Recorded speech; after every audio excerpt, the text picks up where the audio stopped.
Sebelum Sumatera Utara terbentuk, provinsi ini terlebih dahulu dibagi dengan dua kresidenan, yaitu Kresidenan Sumatera Timur dan Kresidenan Tapanuli. Kekuasaan pemerintah pribumi di Sumatera Timur berbeda dengan Kresidenan Tapanuli. Di Tapanuli, daerahnya diperintah oleh kepala kampung dan kepala negeri yang digelari raja, namun tidak berhubungan dengan perjanjian tanah untuk perkebunan dan penanaman modal-modal asing. Sementara di Sumatera Timur, berdiri banyak kerajaan atau kesultanan yang mempunyai wilayah luas dan kekuatan politik di wilayahnya, yang ketika itu berhubungan dengan Belanda dalam suatu perjanjian. Wilayah Sumatera Timur terdiri dari 3 wilayah ulayar kesukuan, yaitu Melayu, Karo, dan Simalungun. Tatanan kesultanan atau kerajaan di Sumatera Timur mempunyai kekuatan politik monarki dalam memerintah wilayahnya.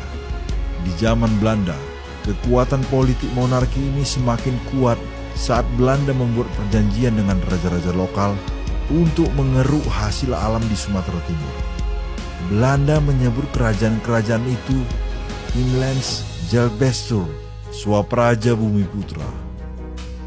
Kesultanan Melayu di Sumatera Timur diperintah oleh seorang raja bergelar sultan. Kesultanan itu adalah Kesultanan Deli, Kesultanan Langkat, Kesultanan Serdang, Kesultanan Asahan, Kesultanan Bilah, Kesultanan Panai, Kesultanan Kuala Leidong, dan Kesultanan Kota Pinang. Kerajaan Karo diperintah oleh seorang raja bernama Sibaya.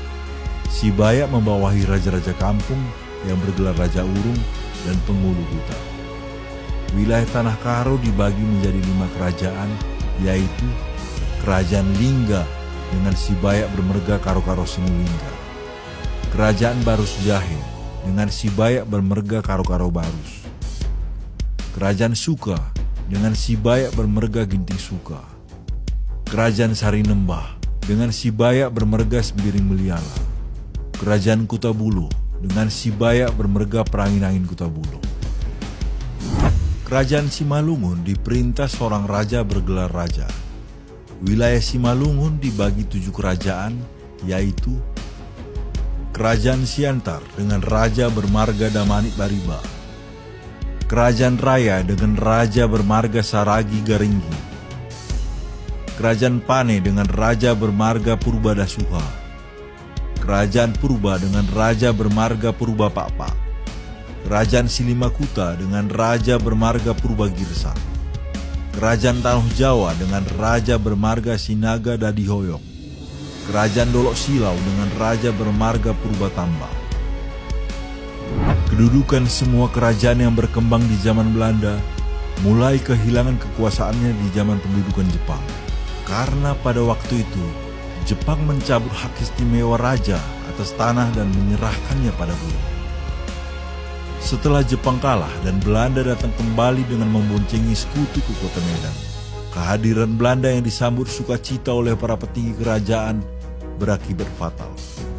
Mereka dianggap tidak mendukung kemerdekaan Indonesia yang sudah diproklamirkan ketika itu.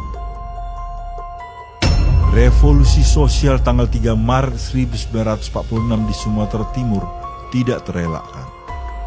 Penangkapan dan pembunuhan keluarga sultan dan raja-raja menjadi masa paling suram ketika itu. Peristiwa ini menjadi awal keruntuhan kekuasaan seluruh kerajaan di Sumatera Timur yang dianggap sebagai kaum feodal.